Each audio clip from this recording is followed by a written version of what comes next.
in a monochrome world, broken from the sight through her lonely eyes. It reflects the ocean and stars, but her cry echoes around the simple loss of love in her heart, making this whole fairy tale a lie. Earth and sorrow's tender embrace, this was never meant to happen. The light of the day, the only reason you have to stay. Hear me sing my song and just keep holding on. Oh boy, have you ever been like tired? Your eyes are just like, you should sleep, but your brain's just like, we got stuff to do. That's what's happening right now. Hey everybody, and welcome back to Cinderella Phenomenon. What chapter are we on? We're definitely not on chapter 2. We're on chapter 7. Correct? Correct. Alright. What the fuck are you doing? Today's the first time that I am leaving the palace on a day off. Days off. Usually I choose to stay inside, whereas the other servants always leave to go home. I never see any reason to leave since this has always been my home. She's got a point there. And the Marchant has never been home. Besides, it's not as if I want to return. Not after the conversation we all shared last time. Thus, I've spent most of my days asking questions about Mother's reign, inquiring when and where I can. The opinions do not surprise me. I was so scared of her. One wrong move and she'd have thrown you in prison. The townsfolk would always wait for her to pass by before leaving the houses. What do I sound like? She was a tyrant! The kingdom is a better place now that she's gone. What else did you expect? There's no reason for them to lie to me. The more I hear, the more my old life makes sense to me. Fucking Skype. I know now why the king never seemed to love Mother, and why the people hated her, and the reason people looked at me with such fear. However, it has been months since I have been glared at in public. If there is one good thing that this curse did for me, it's that it allows me to travel around town without being noticed.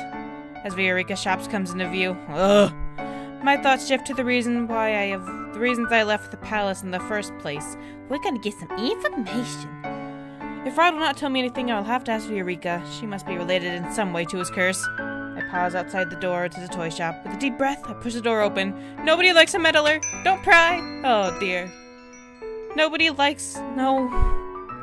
Welcome. The moment she sees me, her expression becomes confused. Oh, you're the princess...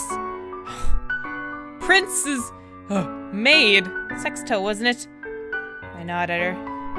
You've never come here alone before. Well, I like your... bunny... What is that? What is that? Some kind of weird monsters you making here. What can I help you with? I wanted to ask you something. It's about Prince Rod. Prince Rod? Did something happen to him? Is he okay? He's fine. She sighs in relief. Then what is it you'd like to ask? I just wanted to know if you knew anything about Prince Rod's son Muteness. Viorica stares at me for a few moments before she shakes her head. I only know that it happened soon after I met my fiancé, Dismond. He loved you! You bitch! What reason do you have for asking? Well, I try to think of a plausible explanation for this, and I immediately consider Emmy. Viorica is Emmy's best friend. Surely she would be willing to help if she knew I was doing this for Emmy. Prince Rod has been very quiet recently. Get it? Because he's yeah. Prince Emmy has been worried sick about him, but he refuses to say anything, even to her. I have been trying to gather information that might be helpful in discerning the cause. I say discerning with a G. I stare at her expectantly, hoping that my gaze holds nothing but determination. Finally, Viorica smiles. She's lucky to have a dedicated friend like you. I'm still not accustomed to the fact that Emmy considers me a friend, but okay. Before she becomes the princess, I was her first confidant. We were like sisters. But now that she's living in the castle, we no longer have the luxury of spending that much time together. I worry about her constantly. Even around me, I'm always tended to keep her problems to herself at first. She doesn't like to bother other people with them. It's hard not to agree. With the way Emmy was always smiling before, I never thought she had any problem in her life. was only recently that I discovered that she was hiding all her loneliness and pain behind a smile. I got a hair in my eye. These bangs are too long for me. It's a relief that she's befriended somebody who can't see because of the fucking bangs in my eyes. Someone who cares so much about her. I never once said that, but alright. I don't know if I can be much help, but I'll tell you what I know if it'll help Emmy. I'm a fucking liar. To start with, I'm not exactly sure how everything changed, but it all happened so suddenly. All I know is that after the night I met what kind of fucking name do you people have? Our relationship changed. At first he still smiled, but recently he's been avoiding me. What happened between the two of you the night you met your fiancé? Nothing. Rod and I did not meet on that day. Prince Rod wasn't there. No, but soon after what happened that night, Rod grew distant. What happened?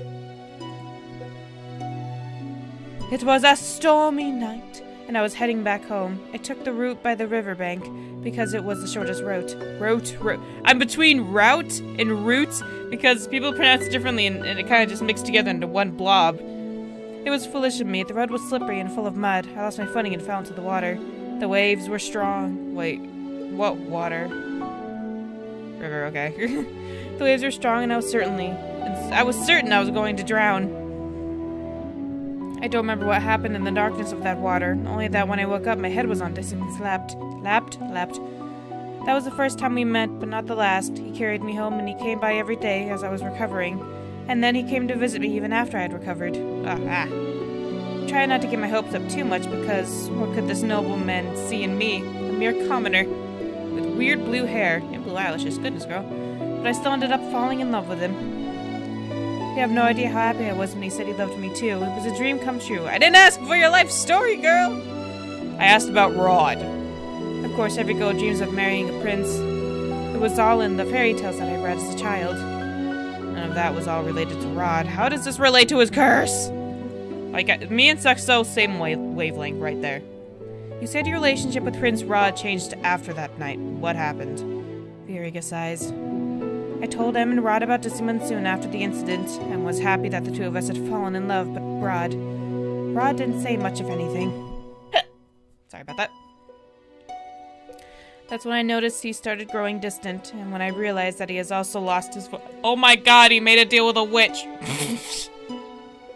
Am I right? Am I wrong? Don't answer that question. I want to find out for myself. He still won't tell me anything, but I figure that he was. Her voice fades, but I know that she was referring to the curse. So Rod lost his voice shortly after Viorica met Decimond. That's such a weird name. God, man, change your name to Paul or something. The mermaid's curse must have something to do with with the tale. Little Mermaid traded her voice for legs so that she could be with her prince, but that night the only person who found their Prince Charming was Viorica. Rod's curse must have something to do with Decimond and Viorica. He became distant with her after finding out about Decimond. Yeah, right there, Sexto! Why? He's in love with her, you piece of useless piece of floating turd, what? Then there was the fact that he still spoke to Viorica, even if he was distant. It was only when he found out about their wedding that he became so cold. I frown as I try to organize my thoughts. How did it get to be this late? Can you please leave? You're really freaking me out. I'm so sorry, Sexta, but I have to close up shop now. Sorry for the story. Okay. I know it has nothing to do with Rob, but it was after the incident that he began to act strangely. I don't think I was much help, but I shake my head. You have told me what you could. Viorica walks me to the door, opening it so that the both of us can step out onto the street together. Wow, why is it this... I really hope that you're able to help Emmy and Rod. I hope so too. Did you see Ophelia the other day? Oh, it's a nobleman. I catch sight of two noblemen sitting on a bench together, not too far away from the toy shop. They're referring to Ophelia without her title? How disrespectful. Oh, noble woman! Sorry, I completely just got rid of the W and the O. I'm doing good today.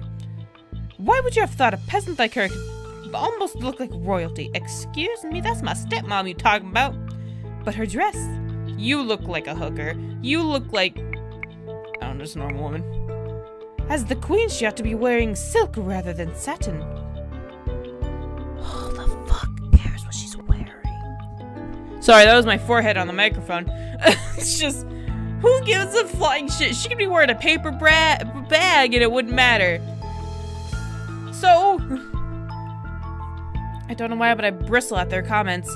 Everyone is entitled to their own opinion, but the fact that they are speaking so bluntly in public means that they have little worry of being overheard. I'm still not sure what the king saw in her. Well, you know what they say about ladies lacking natural beauty. Ophelia is a beautiful, beautiful lady, and at least she has a face. Thank you very much. Her talent must lie in other, more persuasive areas. Oh my. Ooh. She must be very persuasive indeed if the king saw it worthwhile to marry her. As the two women laugh, I feel something hot begin to burn in my stomach. Fiorika takes in a sharp breath beside me. Since I became the maid in the palace, Ophelia has been nothing but kind to me, and a mere servant. She has all the right to flaunt her status and title, yet she remains humble. I now know that this is why everyone in the palace loves her. A common woman like her can only keep a man's attention for so long. I started walking toward them without thinking. Sexto, I wouldn't. You have no right to say things about the queen. The two women are clearly surprised at my interruption. Both of them glare at me. And you have no right to eavesdrop on us. Eavesdropping, anyone could have heard you. Their mouths fall open. One of the women looks at me for a long time, then sneers suddenly, as if something has occurred to her. I thought you looked familiar. You're the crown princess. I realized I said prince instead of princess when we entered the toy shop. I'm sorry about that. I thought she was talking about sex and I just got confused. You're the crown princess' personal maid. I see you also following her around when she's in town. I see you always. Why can't I read? Guys, what's wrong with me? Why am I like this? This is none of your business, girl. Why do you care so much for our opinions? Oh no, they're not worth anything. Perhaps because the girl idolizes the queen. Thinks she might also go from rags to riches. Other way around, but what? Oh, you do have a point. They stand and advance toward me. They're gonna beat me up, steal my lunch money. What's gonna happen? Do you want the prince for yourself, girl? Oh, God, no. If a commoner can become the queen, it's not too difficult to imagine yourself as a princess, is it? Actually, it is. How foolish! You're better off dreaming smaller dreams, girl. How small? They laugh and the irritation in my chest blazes into a full-on anger. Is this what Ophelia has been dealing with for the past year? She's being treated so cruelly when she has done nothing but love the king. And I also ridiculed her just like this. Don't you feel like a piece of shit now, huh? I forced myself to look at the cruel woman as I moved my hand to the pendant hanging around my neck. I was just as cruel to them. I barely flew Viorika's hand as she rested against my shoulder. Sexto, let it go. Her Majesty wouldn't want you to do this. But I cannot just let those women talk about Ophelia like this. I pull away from Viorika and stand firm. Bring it on! The queen has a good heart. She is far more noble than either of you could ever hope to be. I think back on the times I was cruel to her. Ophelia could have easily reprimanded me for my behavior. She had the right as my stepmother, goodness. Yet she has been nothing but kind to me. Ophelia never got angry at me, even despite my treatment toward her and her family. She has always treated others with kindness, even when they are cruel to her. Judging from the bitterness in your accusations, it seems like you are jealous of her. How pathetic. Man, she smites. Yes, you have been smited. Y'all have been smited by Princess Sexto. Avenged. Haha, no. The other woman marches toward me and my free hand instinctively moves to hold her hand just before her palm reaches my cheek. The reactions of a fucking cat, what's up? I will not tolerate any insults towards the queen.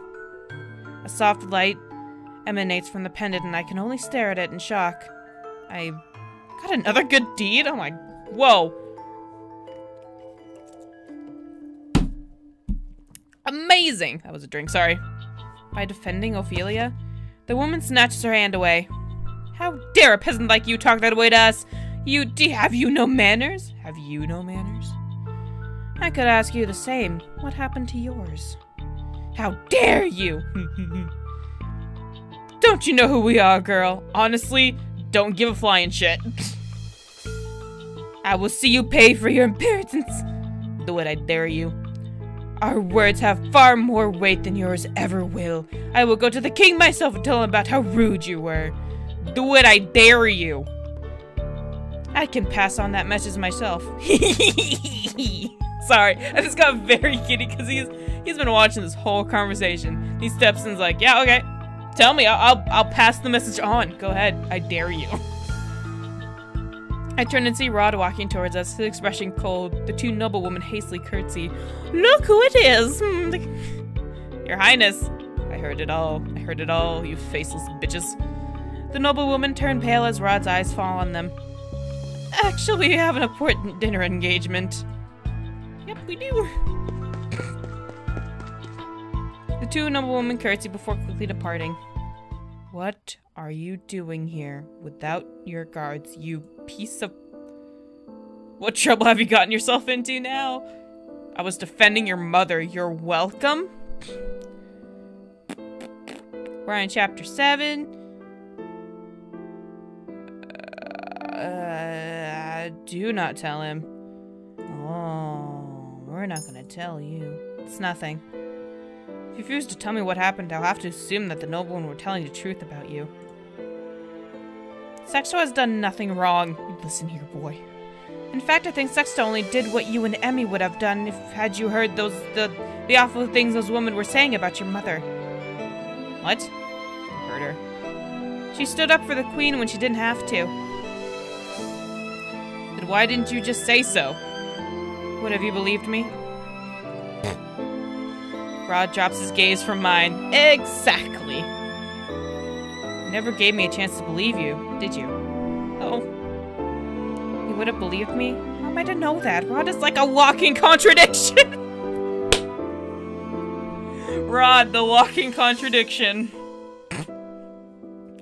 She's not wrong. That's that. If I put a title at the beginning of these, it'd just be Rod, the walking contradiction. It's beautiful. It really is. Rod glances up again, this time to look at Eureka. We should keep you from returning home. We shouldn't keep you from returning home. What are you gonna do? Kidnap her? Oh, goodness. I'll take Sexto back to the palace. Eureka's eyes narrow and she looks ready to say something, but Rod has already reached out for my hand to pull me along behind him. Okay, bye. When we are out of sight of Eureka's shop, Rod stops, releasing my hand, and turns to face me. Had to do some opera there to get through that sentence. Did you really think I would refuse to believe you if you told me the truth? Yep. You never liked me. You had no reason to believe me. Rod sighs, running a hand through his hair. I told you that I would help you break your curse, right? That offer alone should be enough for you to know that I... Rod turns away, suddenly looking embarrassed. I don't dislike you. I mean, I guess that works. I mean, it's not like I hate you or anything. Are you expecting me to just assume that? How would I know unless you made that absolutely clear? Well, I'm making it clear now! Okay, fine. Alright. Anyway, thank you for standing up for my mother. It seems like you don't require my assistance in breaking your curse after all. Well, it wasn't for your mother. I wouldn't have in the first place. He gestures to my necklace. Congratulations on your second good deed, Sexto. Aw, what a smile. Suddenly tongue-tied, I find myself looking everywhere but at Rod. This floor looks cool. Oh, look, a firefly! Oh, boy. When I have once again gathered my senses, I turn to the road. My eyes narrow as I recognize the path we are on. This is not the way back to the palace. No, it isn't. We're going to the March-in. But why? Why? Because I was on my way there before I was forced to take a detour because someone was drawing attention to herself. Fine. What? But Rod ignores me and we walk the rest of the way to the March-in in silence.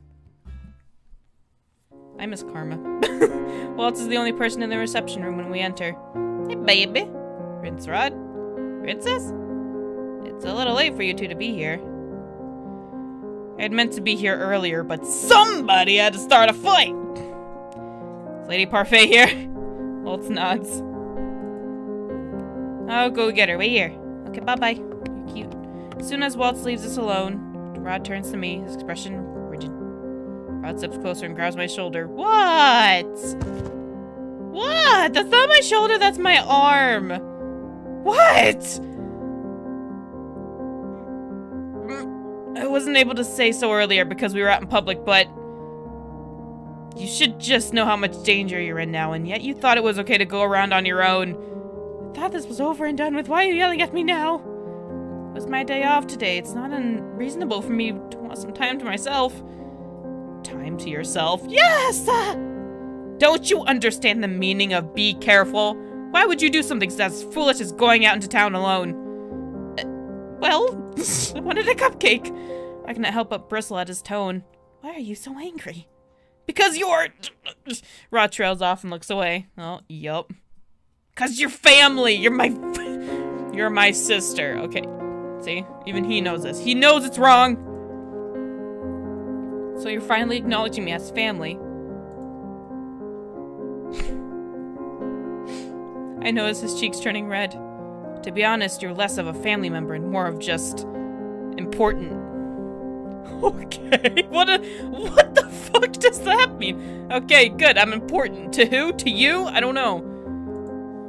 Important? Because of all you do for Emmy. You're important to my sister. And what? To you? What am I to you? Feels uncomfortable as he says the words. I cannot help but marvel at his embarrassment. Why the fuck is he so embarrassed? But Rod changes the topic and he turns away from me. Man, that was a sudden outburst of rage. Like, it was all calm, cool, and collected on his way here, but all of a sudden it's like, the fuck is wrong with you? Oh my goodness. Why were you with Viorica? We're new besties, didn't you know? I can only think of one reason you'd speak to her.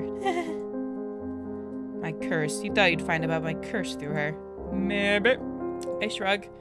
I can only assume that your curse has something to do with Viorica, since you're not telling me shit. Like somebody else I know. Red hair, long, wears makeup, has no boobs, but suddenly has boobs for some reason. Nobody will ever know how those boobs came to be. Karma. I look up and Rod says something, then stare at the curious sight before me. He has taken Sebby off his shoulder and is holding the doll in his hands away from his face. He's holding it. He's holding Sebby by his head so he doesn't say shit. What? The two seem to be engaged in some silent conversation, then gently as Sebby speaks words I can hear. This is the right thing to do. You need to let her help you, Rod. What? Rod bites down on his lower lip before briefly closing his eyes. Eventually he returns Sebby to his usual spot in his shoulder and turns to me. Fine. You're stubborn and you're not going to quit investigating this. Unless I tell you, right? I completely reworded that sentence, but fuck it, whatever. You're right. Viorica is the reason I was cursed. Yay, story time! Rod sits down on this. I want that word to die! Sete, city. 2 T's and 2 E's. It's ridiculous. That couch, that thing right there. This! And lets out a heavy sigh. His eyes are far away as he speaks to me. Whenever he says that, I just imagine his eyeballs just in a different room. I was in love with Viorica, but I wasn't brave enough to tell her. I just followed her around like some kind of puppy. Or stalker, you know, whichever one works. One day, Viorica hadn't come home and it was raining very heavily, so I went out to look for her. Found her walking along the bank of the river. I called out to her to be careful, but I don't think she ever heard me. She slipped and... Rod swallows. He clenches one of his hands into his fists. She fell into the river!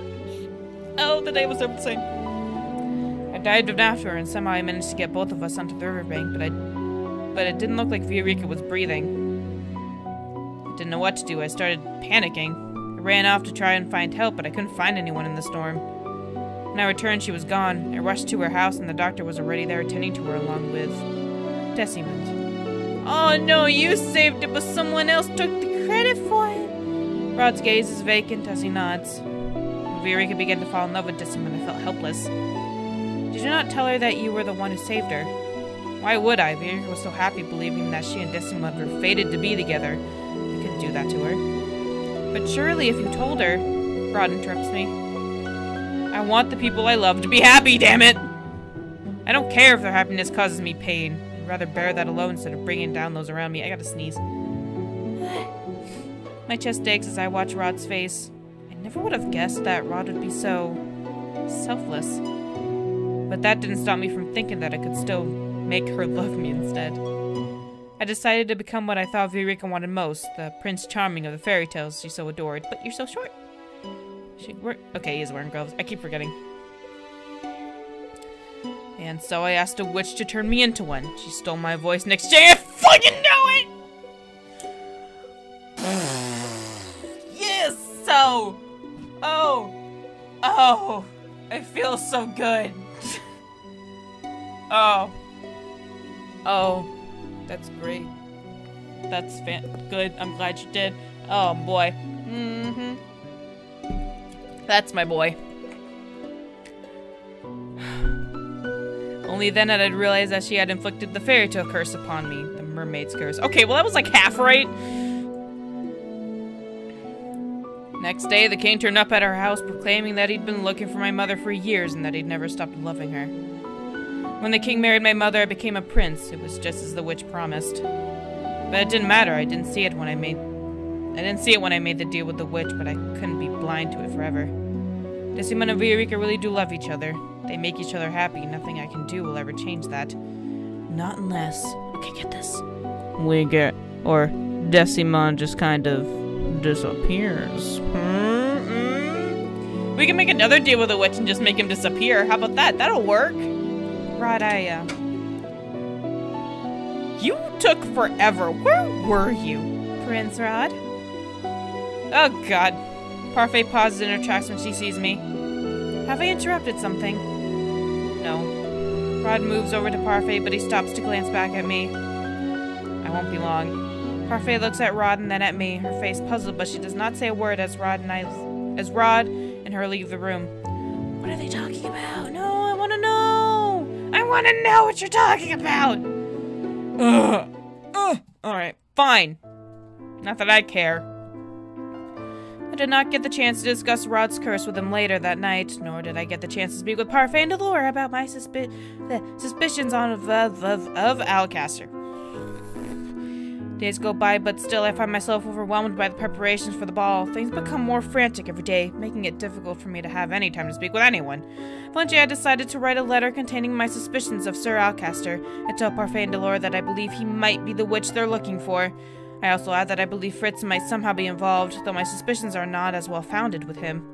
To make matters worse, he went and disappeared. I have not heard any mention of his name here for a very long time. Oh god, that fucking scared me.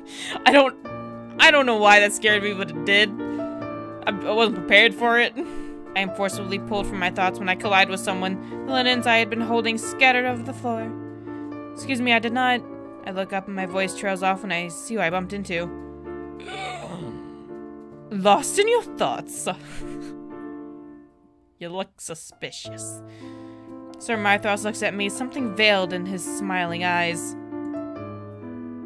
I suppose those linens are... I suppose those are the linens the queen asked for? Yes, please excuse me. I begin gathering up the linens, but as I reach out for one, Sir Mythros picks it up first. Allow me to help you. Oh god, I spit a little. Ah, Mythros, you gross.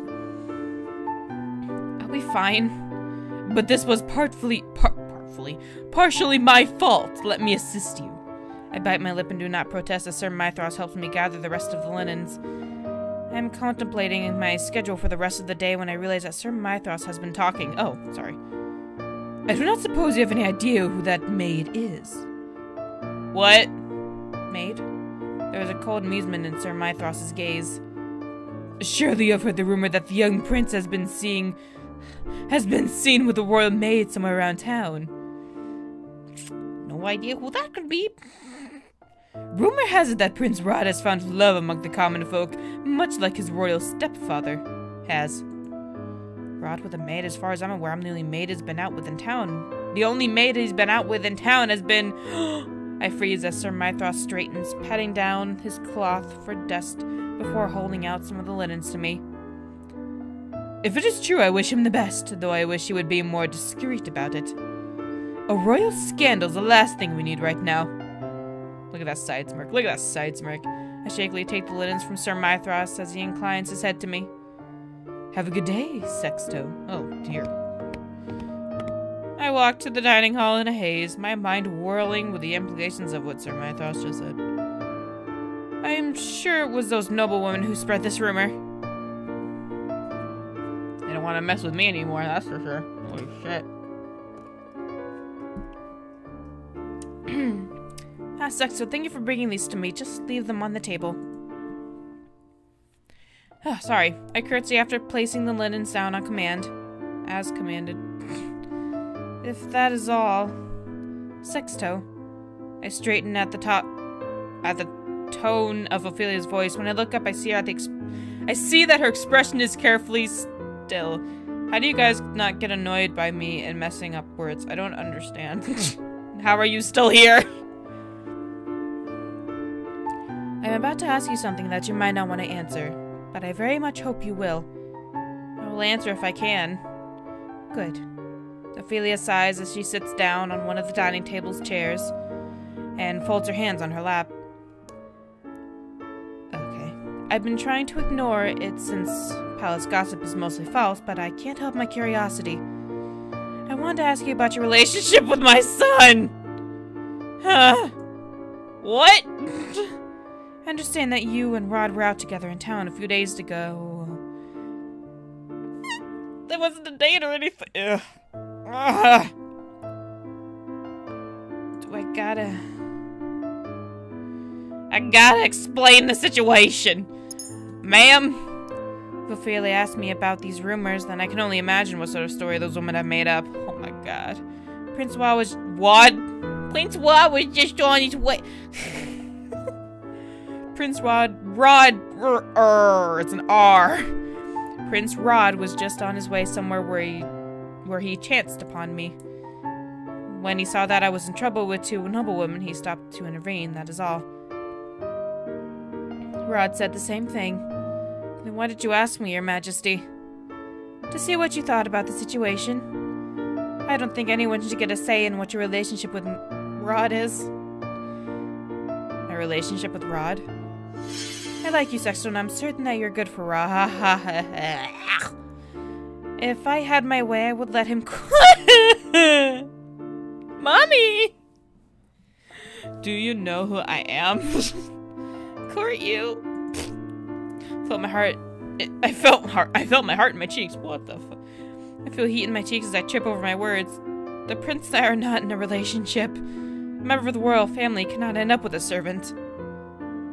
Where there's love, there's hope. Social status shouldn't stop you from being happy, Sexto. Then what about the fact that I'm Rod's stepsister? Will that affect it? I bite down on...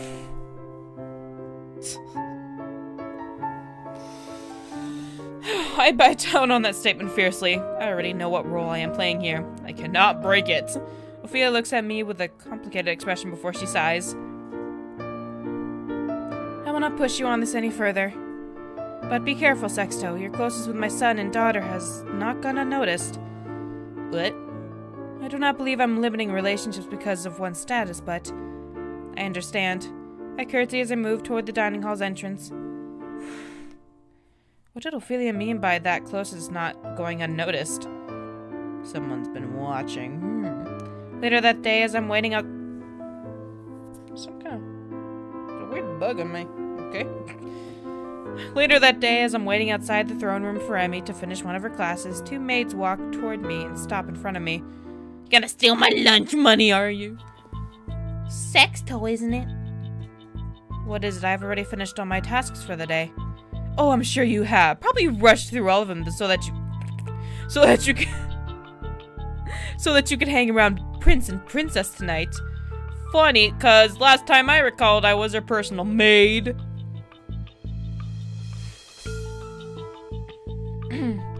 The head housekeeper's been giving you a lighter load so you can afford time to play around. I blink at them confused. I have no idea what you're talking about. Don't play dumb. All the servants know what you've been doing. Just because you're Princess Emmy's personal maid doesn't make you better than the rest of us. Yes, it does. I'd be careful not to get too big for your boots, sexto.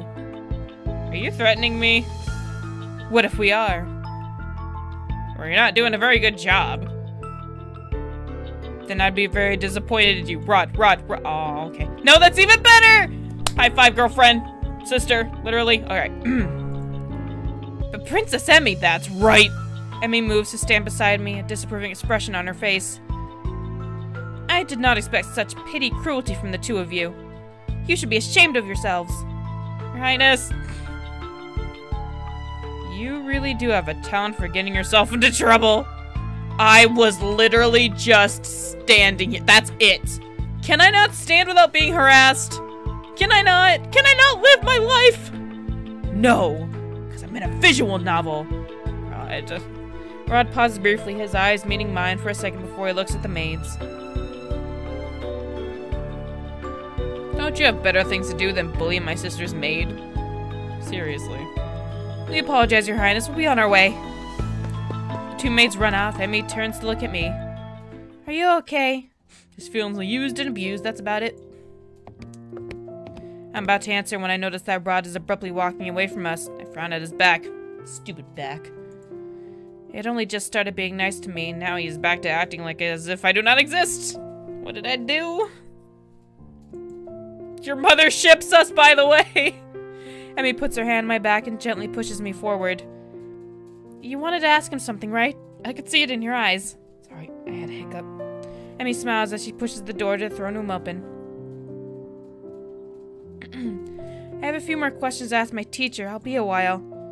But she disappears into the throne room before I can finish. I glance down the hallway. Rod just disappeared down and then back at the throne room. My thoughts whirl together in a vague mess until I make my decision. Hold your horses! Oh, he didn't get far, damn. At the sound of my approaching footsteps, Rod turns and looks at me. He scowls but does not say anything. Tell him off for his behavior! Listen. The words spill out of me before I can even think on them. What have I done now to make you angry with me? Nothing. He turns away as I glare as I follow closely behind him. You expect me to believe that? You can at least look at me when I'm talking to you. I reach out a hand to his elbow and pull him back so that he's facing me, Rod. But the words die in my throat when I see an expression on his face. I want to die. Okay. You boy, don't please. Ah! Ah! I don't ship this shit. I want this ship to sink. You know what? I'm gonna go with one of the comments and say, let's get the bad ending, shall we?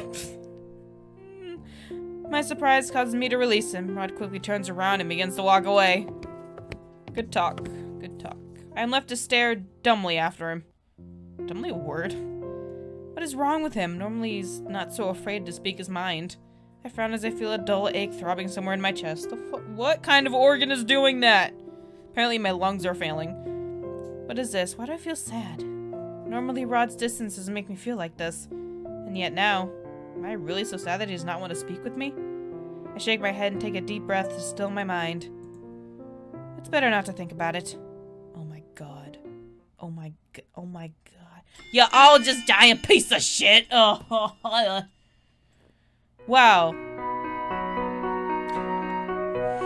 You know what? We're not dealing with this music. Not while I try to do my outro. Nope. Nope. Nope. Over my dead body. Oh, fuck that idea. Okay. Anyway, as you can tell, I'm ending this episode here. It's almost 40 minutes. We're at 38 minutes, guys. 38 minutes. Well, at least for me. It's probably a little more for you. But 40 minutes, guys. Wowza. Holy wowza. We completed an entire chapter in one episode. Go us, right? Fuck yeah. Maybe we can do it again next episode. I'll see you guys next time. Bye-bye.